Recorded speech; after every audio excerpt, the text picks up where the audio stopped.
kings. Fire and blood.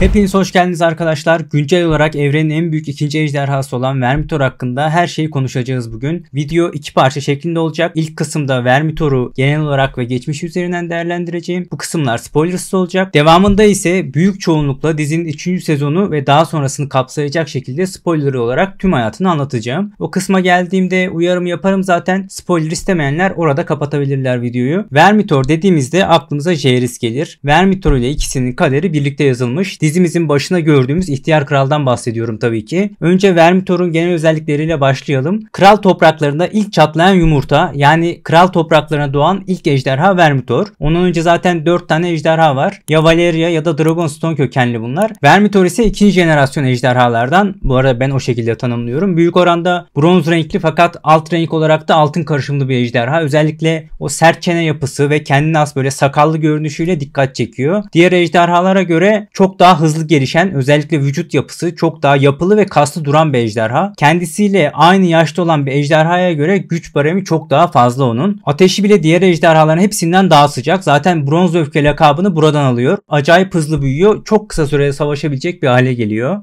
Yaş ve boyut kısmı çok önemli. Vermithor, Vhagar'dan sonraki en büyük ejderha. Yaklaşık olarak 100 yaşında ve tam olarak o prime çağında olan bir ejderha. Gücünün zirvesinde yani. Bu açıdan diyardaki en güçlü ejderha olarak sayabiliriz onu. Özellikle Vhagar açısından çok soru geliyor. Vhagar'ın %75'i gibi düşünün onun boyutunu. Yani biri 3x'te, diğeri 4x'tir. Ekrana da yaklaşık oranlar üzerinden görsellerini koyarım zaten. Vhagar'ın boyut avantajı aşırı önemli fakat Vermithor'un ben ondan daha güçlü olduğunu düşünüyorum. Güç olarak saf çene gücünden bahsetmiyorum tabii ki. Genel total anlamda bir güçten bahsediyorum. Vhagar savaş konusunda daha tecrübeli ama ağır hantal bir ejderha. Vermithor ise çok daha agresif, kuvvetli ve hızını, o çevikliğini kaybetmemiş. Yani hız ve güç dengesi olarak prime dönemini geçiren bir ejderha. O yüzden böyle bir savaştan muhtemelen ikisi de bir daha savaşamayacak şekilde ayrılır. Vhagar gibi devasa bir yaratığa karşı hasar almadan kazanmak zaten imkansız gibi bir şey açıkçası. Ama bunu yapma konusunda küçük de olsa bir ihtimal olan bir ejderha varsa o da Vermithor'dur. Bu konuda diyarda ikinci bir ejderhamız daha yok. Acayip korkutucu, çok ürkütücü bir ejderha. Diğer ejderhalar arasında farklı bir yerde duruyor bu konuda. Bu seviyede zaten biz 3 tane ejderha sayabiliriz. Vermithor, Caraxes ve Balerion sayabiliriz. Büyüdüğünü düşünürsek Dragon'u da buraya ekleyebiliriz bu listeye. Balerion'un lakabı Black Dread yani Kara Dehşet. Vermithor'un lakabı ise Bronze Fury yani Bronz Öfke. Fakat ikisi arasında çok temel bir fark var. Aegon Balerion ile her yeri yakıp yıkmış. Onun lakabı buradan geliyor. Fakat Vermithor neredeyse hiç savaş görmemiş bir ejderha.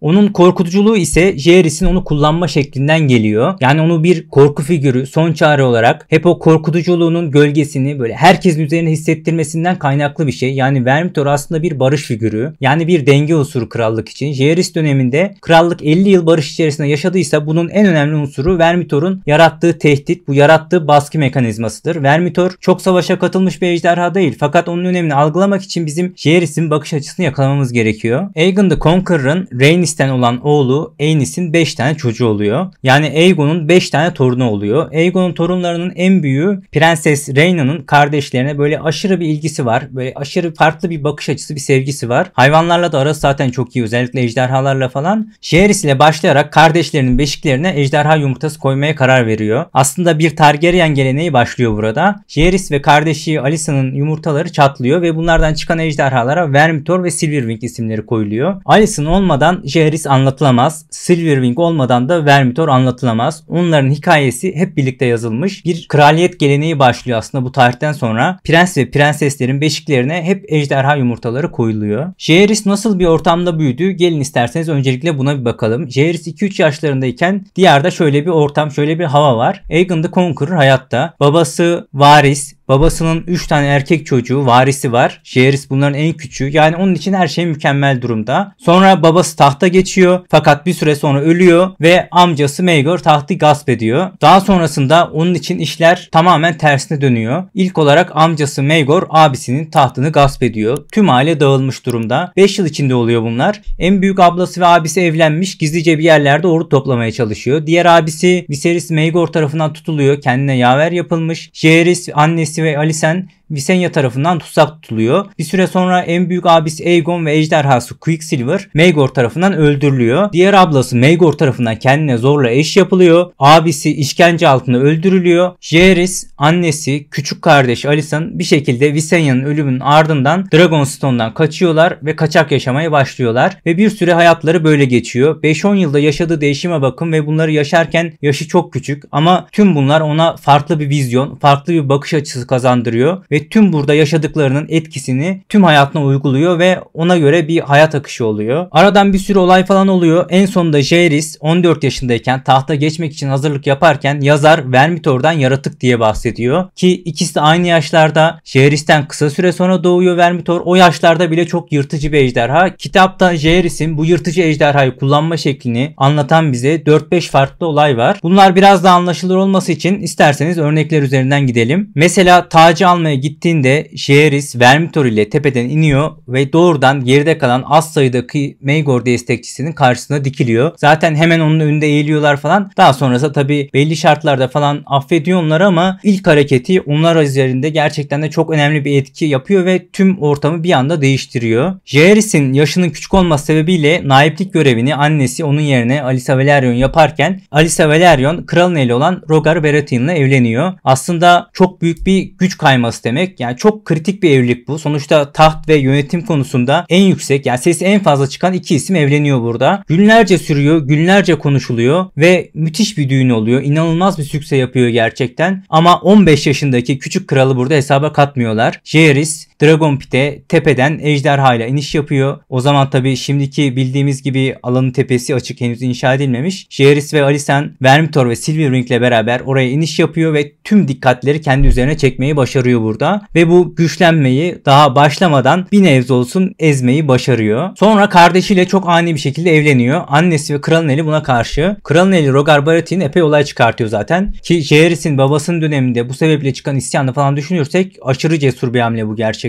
Neyse bu sebeple geriliyorlar zaten. Aradan birkaç yıl falan geçiyor ve Rhaegar Baratheon ihanet sınırında gezen bazı eylemler, bazı davranışlar yapıyor ve Jaehaerys belli şartlarda affediyor onu, fakat ondan bir tane de söz alması gerekiyor. Onu götürüyor Vermitor'un beslendiği yere. Çok da meşhur bir karesi vardır boğanın. Vermitor tam böyle yeni boğa vermişler Vermitor'a. Bu boğayı parçalıyor, yiyor. Arada böyle bir kafasını kaldırıyor. Bakıyor orada ne oluyor falan diye. Yani bir mesaj veriyor burada Baratheon'a. Ortalama herhangi bir adamın aklını alacağı bir senaryoda Rhaegar Baratheon'dan söz alıyor burada Jaehaerys ve aba altından sopayı çok iyi gösteriyor. Örtülü tehdit işini muazzam yapıyor. Zaten müthiş bir kral. İşini acayip iyi biliyor. Sonra Dreamfire'ın kayıp 3 yumurta meselesine yine Braavos aynı şeyi yapıyor. Birkaç hafta önce anlatmıştım bu mevzuyu. Burada tekrar girmeyelim. Ve ayrıca Vermitor'la beraber gezmedikleri yer yok. Her yeri geziyorlar. Özellikle kraliyet gezileri falan çok fazla yapıyorlar. Vermitor'la gerçekten gitmedikleri yer yok. Geçelim biraz da savaşlara. Vulture King diye bir adam, yani Akbaba Kral diye çeviriyorlar sanırım, İsyan ediyor ve epey de yanına yancı çekiyor. Vurkaç yapa yapa çok iyi ilerliyorlar ve çok fazla hasar veriyorlar aslında. Ama Jaehaerys Vermitor'la tepelerine indiğinde tüm kamplarını kül ediyor. Karadan istediği yere onları yönlendiriyor ve gidiyor bir de karadan yeniyor. Buradan gelelim en önemli savaşlardan birine, hatta belki de en önemlisine. 4. Dorne Savaşı'na, yani 100 Mum Savaşı'na geçelim. Benim de şahsi olarak en sevdiğim savaşlardan biridir bu. Dorne'un başına Prens Morion diye bir adam geçiyor ve Kral Jaehaerys'i gafil avlayabileceğini düşünüyor. Büyük bir filo toparlıyor. Akrepleri falan takıyorlar. Baskın yapacaklar sözde. Tabi Jaehaerys gibi bir adamın her yerde casusları var. Anında haberi oluyor. Yanına 2 tane de prensini alıyor, Aemon ve Baelon'u. Tarihin gördüğü en iyi prens ikilisidir bunlar. Aemon Rhaenys'in babası, Baelon ise Viserys ve Daemon'un babası. Jaehaerys'te Vermitor var. Aemon'da Caraxes var. Baelon'da da Vhagar var. Ekibe baksanıza, Vermitor, Caraxes, Vhagar, daha ne olsun. Tüm donanmayı yakıp burada kül ediyorlar. Yanan gemilerden dolayı da 100 Mum Savaşı deniyor buna. Sadece Vhagar yaralanıyor. Bu arada Vhagar'ın kanadındaki deliklerden birinin sebebi de bu savaştır. O infoyu da araya sıkıştırmış olayım. Daha sonrasında Jaehaerys ölüyor. Vermitor Dragonstone'daki mağaralardan birinde tek başına yaşamaya başlıyor. Yani neredeyse 50 yıldır hiç savaş görmemiş bir ejderha. 25-30 yıldır da binicisi yok. Buradan geçelim dizimize. Yani bundan sonrası geri kalanı artık videonun spoilerı olacak arkadaşlar. Spoiler almak istemeyenler tam bu noktada kapatabilirler videoyu. Meleys ölünce özellikle Özellikle dizideki güç dengeleri acayip değişti. Siyahlar bunu dengelemek isteyecekler ve o yüzden Jace'in fikriyle Targaryen kökeni olan herkesi araştırmaya başlayacaklar. Zaten kütüphane falan gösterip duruyorlardı. Hani bunun sebebinde ne olduğunu anlamış olduk biz son bölüm itibariyle. Kayıt kürek ne varsa hepsini burada inceleyecekler. Tüm Dragon Sis'i buluyorlar burada. Peki kim binecek Vermithor'a? Aslında bunu biz gördük. Hookhammer binecek. Kralın huzurunda gördük. Ailesini falan gördük. Birkaç sahnede karşımıza çıkmıştı. Bu arkadaş binecek. Bunlar 6. ve 7. bölümde olurlar muhtemelen. 8. bölümde ise bir savaş görme ihtimalimiz var. O savaşa, Boğaz Savaşı'na geçelim. Basamak Taşı Savaşı'ndaki muhabbetlerden hatırlayın. Hiyerarki birlikleri vardı. Onlar geri dönüyordu. Otto bir mektup ve belli maatlerle kendine çekiyor bunları. Kralın eli görevindeyken yapıyor bunu. Dizide ise muhtemelen yanlarına gidecek. Dragonstone, Driftmark taraflarında Valyrian ordusuyla kapışıyor bunlar. Bir baskın yapıyorlar yani burada. Biz bunları 10. bölümde göreceğiz. Ama bunu neresine bitirecekler emin değilim. İşte Dragon Sis ilk sınavını burada veriyor. Triyarch birliklerini yeniyorlar. Fakat siyahlar tarafında da acayip kayıplar oluyor. Vermithor'un ilk savaşı Boğaz'da oluyor. Silverwing'e de Ulfwine biniyor ve bu ikisi bu savaşın ardından hemen zaten şımarmaya başlıyor. Biz Lord olmalıyız falan filan diye böyle ortalıklara dolanmaya başlıyorlar. Daha sonrasında kralın toprakları fethediliyor ve bu ikili orada da küçük bir kendine rol alıyor. Neyse aradan bir süre daha geçiyor. Tumbleton'da savaş çıkıyor. Rhaenyra'nın ordusu daha büyük burada. Daha güçlü, daha avantajlı. Karşıda ise Hightower ordusu var ve ejderhasıyla Tesserion ile birlikte Daeron var. Buraya Vermithor ve Silverwing'i gönderiyorlar. Yani Hook ve Ulf'u gönderiyorlar. Burası biraz daha belirsiz fakat bir sebeple bu ikili siyahlara ihanet etmeyi seçiyor. Larys'in parmağı çıkar bir şekilde bundan. Zaten kitapta da biraz oraya doğru meyilli bir şey söylüyordu. Çocuğuyla falan tehdit edebilir, Hookhammer'ı para verebilir. Bir şekilde kandırıyor işte ve bunlar tabii ki bu sezonun konusu değil. Gelecek sezonun konusu bunlar. Bu ikili birden tüm bağlılıklarını değiştirip tüm şehri yakmaya başlıyorlar. Şehirde ne var ne yok hepsini kül ediyorlar ama.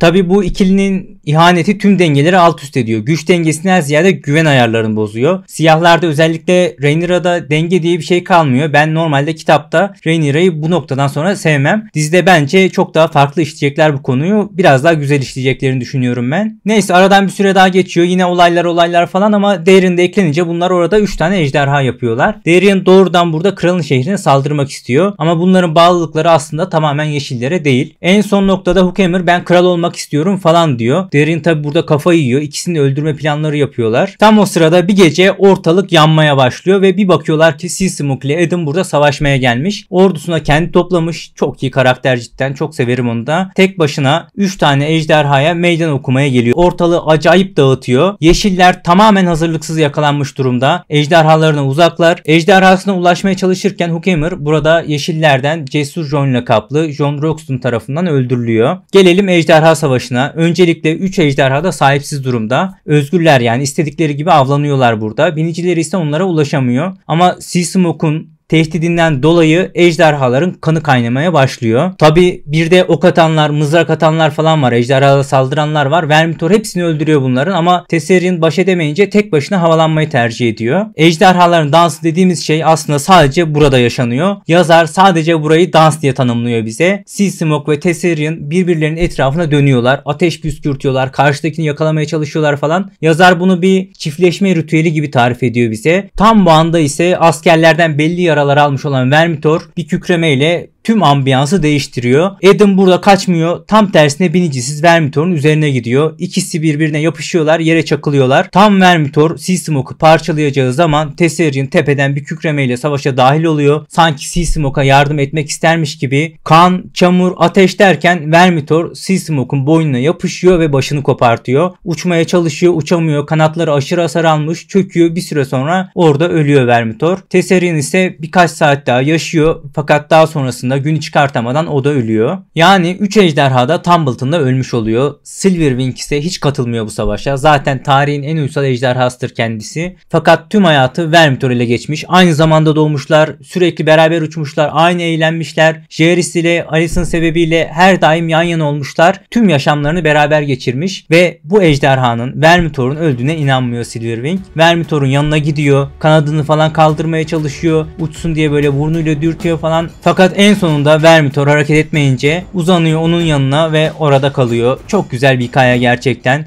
Alicent olmadan Jaehaerys anlatılamaz. Silverwing olmadan da Vermithor anlatılamaz. Umarım bu bağı bize en güzel şekilde işlerler. Biz de doya doya işler, duygulanırız. Vermithor'un tüm hayatı bu kadardı arkadaşlar. Bir diğer videoda görüşmek üzere. Hoşçakalın.